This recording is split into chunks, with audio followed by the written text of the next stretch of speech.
नमस्कार दोस्तों। तो आज की वीडियो में हम देखेंगे प्राथमिक सेल और द्वितीयक सेल। यहाँ पर द्वितीय सेल हो गया है, उससे आपको कोई लेना देना नहीं है। बस आपको ये समझना है कि प्राथमिक सेल और द्वितीयक सेल के बारे में हम एग्जाम में कैसे लिख सकते हैं। ये जो टॉपिक है कक्षा 12 की रसायन विज्ञान के चैप्टर नंबर 2 विद्युत रसायन से लिया गया है। इसकी परिभाषा पढ़ेंगे और उदाहरण पढ़ेंगे, कैसे एग्जाम में लिखना है, कौन सी अभिक्रियाएं एनोड पर होती हैं, कौन सी कैथोड पर होती हैं, उनके बारे में हम बारीकी से समझेंगे। और ये वेरी इंपॉर्टेंट मान लीजिएगा आप। चलिए बिना देरी किए हुए शुरू करते हैं।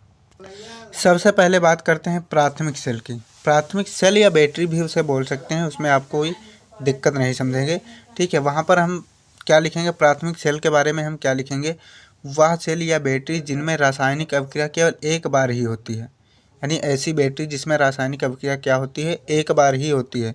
अर्थात इन सेलों को पुनः आवेशित नहीं किया जा सकता। पुनः आवेशित का मतलब पुनः चार्ज नहीं किया जा सकता है। प्राथमिक सेल या प्राथमिक बैटरी कहलाते हैं ऐसे सेल जिनमें रासायनिक अभिक्रिया केवल एक बार होती है, यानी इन्हें पुनः आवेशित यानी चार्ज नहीं किया जा सकता है। तो ये क्या कहलाती हैं, प्राथमिक बैटरी कहलाती हैं।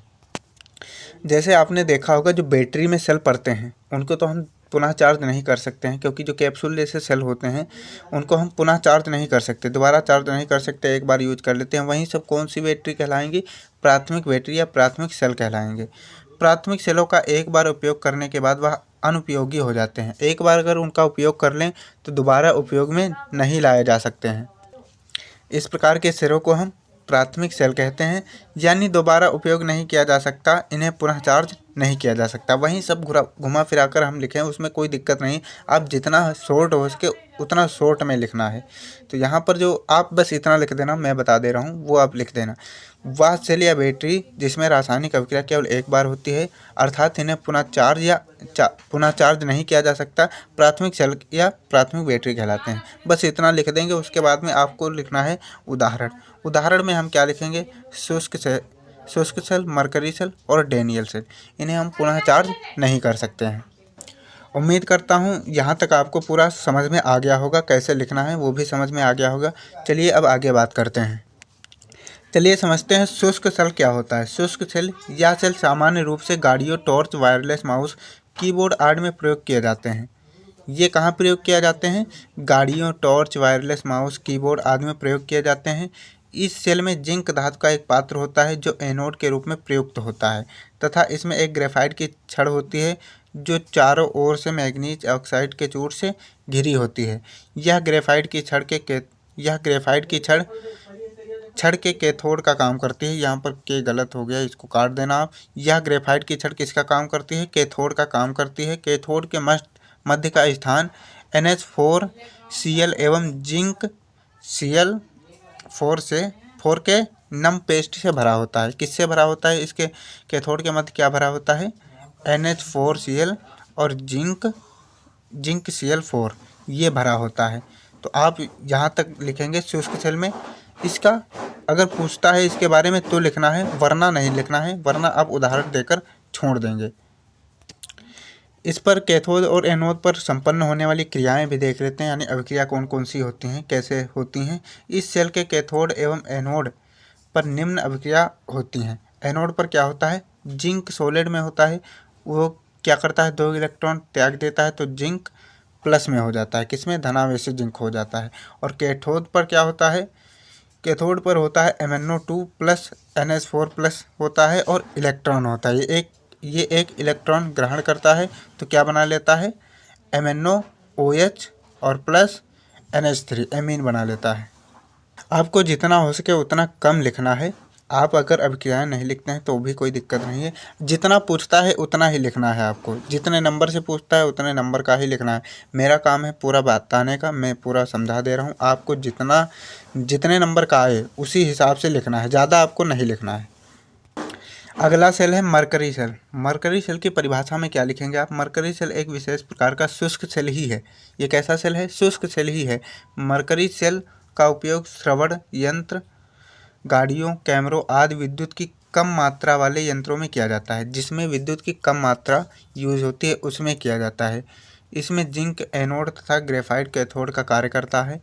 इसके मध्य HgO तथा पोटेशियम हाइड्रोक्साइड यानी KOH का पेस्ट विद्युत अपघट्य के रूप में प्रयोग किया जाता है। इसके मध्य क्या भरा हुआ होता है? HGO पारऑक्साइड, HGO यानी पारऑक्साइड, और पोटेशियम हाइड्रोक्साइड यानी KOH पेस्ट विद्युत अपघट्य के रूप में भरा होता है। आपको इतना परिभाषा में लिख देना है।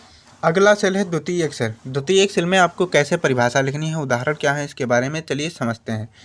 वह सेल जिनको विद्युत धारा के प्रवाह द्वारा पुनः आवेशित किया जा सकता है, यानी पुनः चार्ज किया जा सकता है, विद्युत धारा के द्वारा पुनः चार्ज किया जा सकता है, द्वितीयक सेल कहलाते हैं। इन सेलों को एक बार डिस्चार्ज होने के बाद पुनः चार्ज करके उपयोग में लाया जा सकता है। बस यहीं घुमा फिरा कर वही बात आई है कि भाई ऐसे सेल जिनको विद्युत द्वारा पुनः आवेशित करके यानी चार्ज करके उपयोग में लाया जा सकता है, द्वितीयक सेल कहलाते हैं। उदाहरण के लिए मोबाइल की बैटरी क्योंकि एक बार डिस्चार्ज हो जाती है तो हम पुनः चार्ज करके उसको उपयोग में लाते हैं। इन्वर्टर की बैटरी, चार्जर, लाइट आदि, ये सब क्या है? द्वितीयक सेल हैं। द्वितीयक सेल भी बोल सकते हैं आप, आप बोलना चाहें तो द्वितीयक बैटरी भी बोल सकते हैं। इसमें आपको कोई कन्फ्यूजन नहीं होना चाहिए। चलिए अब बात करते हैं कि जब सेल का आंकड़ा पढ़ ही रहे हैं तो शीशा संचायक सेल को भी पढ़ लेते हैं। शीशा संचायक सेल की परिभाषा अगर आपको पूछ लिया एग्जाम में तो कैसे आप लिखेंगे इसके बारे में। इस प्रकार की बैटरी, सेल को हम बैटरी भी बोल सकते हैं, इसलिए यहाँ पर हमने बैटरी लिखा है। इस प्रकार की बैटरियों का प्रयोग वाहनों, इन्वर्टर, सोलर सेल की बैटरी आदि में किया जाता है। इनका प्रयोग कहाँ किया जाता है? वाहनों, इन्वर्टर, सोलर सेल की बैटरियों में प्रयोग किया जाता है। इसमें कई सारे शीशा संचायक सेल श्रेणी क्रम में जुड़े होते हैं। शीशा संचायक सेल लेड, शीशा संचायक सेल में लेड PB ये किसका कार्य करता है? एनोड का, और जो लेड ऑक्साइड है वो कैथोड का कार्य करता है। लेड किसका कार्य करता है? एनोड का, और लेड ऑक्साइड कैथोड का कार्य करता है। यहाँ पर लिखा हुआ है, आप समझ सकते हैं। इसमें सांद्र सल्फ्यूरिक अम्ल विद्युत अपघट्य भारानुसार प्रयोग किया जाता है। इसमें सांद्र सल्फ्यूरिक अम्ल विद्युत अपघट्य भारानुसार प्रयोग किया जाता है। उपयोग में आप लिख सकते हैं, इसका उपयोग कहाँ हो सकता है? वाहनों में, इन्वर्टर में, सोलर सेल की बैटरी में। यहाँ पर पहले से ही हमने प्रयोग में लिख रखा है। तो उम्मीद करता हूँ यहाँ तक आपको पूरा समझ में आ गया होगा। जब इस सेल को प्रयोग में लाया जाता है तो निम्न अभिक्रियाएं संपन्न होती हैं। यहाँ पर आप अभिक्रियाएं देख सकते हैं। अगर इनको नहीं समझ में आता है कोई दिक्कत नहीं, आपको 1-2 बार देखना है, फिर भी नहीं समझ में आता है तो अवॉइड कर सकते हैं। कोई ज़रूरी नहीं है कि ये अभिक्रियाएं ही पूछ सकता है वहाँ पर। इसलिए आपको सेल के बारे में मोटा मोटी याद रखना है, परिभाषा क्या होती है और कौन जो है कैथोड क्या होता है, एनोड क्या होता है। अभिक्रियाएँ नहीं भी याद रहेंगी तो भी कोई दिक्कत नहीं रहेगी, तो इनको आप अवॉइड भी कर सकते हैं। यहाँ पर जो अभिक्रिया लिखी है इसको एक कंबाइंड करके भी एक अभिक्रिया होती है, उसके बारे में भी देख लेते हैं। अगर आप लिखना चाहते हैं, समझ में आता है तो लिख सकते हैं, नहीं तो कोई दिक्कत नहीं है। दोनों को कंबाइंड करके, एनोड और कैथोड को कंबाइंड करके जो अभिक्रिया होती है यहाँ पर लिखी हुई है, इसके बारे में आप समझ लेंगे। और यहाँ पर नोट पॉइंट में जो याद रखना है उसको आपको ज़रूर याद रखना। अगर अभिक्रियाएँ नहीं भी याद आती हैं तो उसको कोई दिक्कत नहीं है, आप छोड़ भी सकते हैं, कोई ज़रूरी नहीं है। अभिक्रियाएँ पूछेगा, डेफिनेशन 1-आध नंबर में पूछेगा तो उसको आपको तैयार कर लेना है। जब बैटरी को आवेशित अर्थात चार्ज किया जाता है तो सारी क्रियाएं विपरीत हो जाती हैं। जब बैटरी को हम पुनः चार्ज करते हैं तो जो अभिक्रियाएं उसमें हो रही होती हैं वो उल्टा हो जाती हैं, यानी विपरीत हो जाती हैं। कैथोड, एनोड दोनों आपस में बदल जाते हैं, यानी जो कैथोड था वो एनोड में बदल जाता है और जो एनोड था वो कैथोड में बदल जाता है। उम्मीद करता हूँ यहाँ तक आपको पूरा समझ में आ गया होगा। अब बात करते हैं इसकी आप PDF कहाँ से डाउनलोड कर सकते हैं। PDF के लिए आपको जाना है टेलीग्राम में। अगर आपने टेलीग्राम डाउनलोड नहीं किया है तो प्ले स्टोर से डाउनलोड करके उसको लॉगिन कर लेंगे। लॉगिन करने के बाद आप उसमें सर्च करेंगे BRGK बाय विपिन। वहाँ से इस लोगों का एक चैनल दिखेगा जिसमें आप ज्वाइन होकर इसकी फ्री में PDF डाउनलोड कर सकते हैं। अगर आपको वहाँ से PDF नहीं मिलती है तो आप जाएंगे हमारे चैनल के अबाउट सेक्शन में, वहाँ पर भी इसका एक लिंक मिल जाएगा, वहाँ से भी आप डाउनलोड कर सकते हैं। मिलते हैं कोई नई वीडियो, तब तक के लिए लाइक, शेयर और सब्सक्राइब कर देना। जय हिंद।